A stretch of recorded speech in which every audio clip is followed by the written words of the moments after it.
CCN news, एक पाऊल महाराष्ट्रासाठी। नांदुरा तालुक्यातील निमगाव येथील ज्ञानगंगा नदीत 2 युवक बुडाले असून मलकापूर तालुक्यातील दसरखेड येथे नळगंगा व्याघ्र नदीच्या संगमावर पोहण्यासाठी गेलेल्या 2 अल्पवयीन मुले नदीत बुडाले असल्याची घटना घडली आहे। यामध्ये दसरखेड येथील एका अल्पवयीन मुलाचा मृतदेह सापडला असून इतरांचा शोध बचाव पथकाकडून अद्याप सुरू आहे। नांदुरा तालुक्यातील निमगाव येथील करण भोंबळे वय वर्ष 18 आणि वैभव ज्ञानेश्वर फुके वय वर्ष 25 हे दोघे पोहण्यासाठी नदीत उतरले होते, मात्र पाण्याची खोली आणि प्रवाहाचा अंदाज न आल्याने ते बुडाले। घटनास्थळी शोध मोहीम सुरू आहे। या घटनेमुळे निमगावसह परिसरात शोककळा पसरली आहे।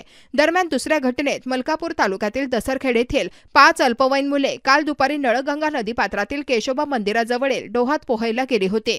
यातील शुभम दवंगे वय वर्ष 16 आणि सोहम उर्फ कांचा सोनवणे वय वर्ष 15 यांनी पाण्यात उडी घेतली, मात्र पाण्याची खोली लक्षात न आल्याने शुभम व सोहम दोघेही बुडाले।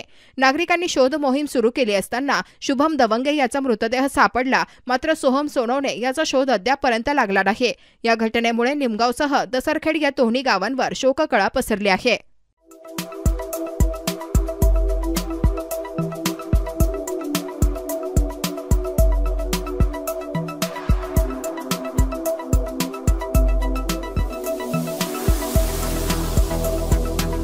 तसेच आपल्या भागातील महत्त्वाच्या बातम्या पाहण्यासाठी CCN न्यूज डेस्क चॅनलला सबस्क्राइब करा आणि बेल आयकॉन प्रेस करा।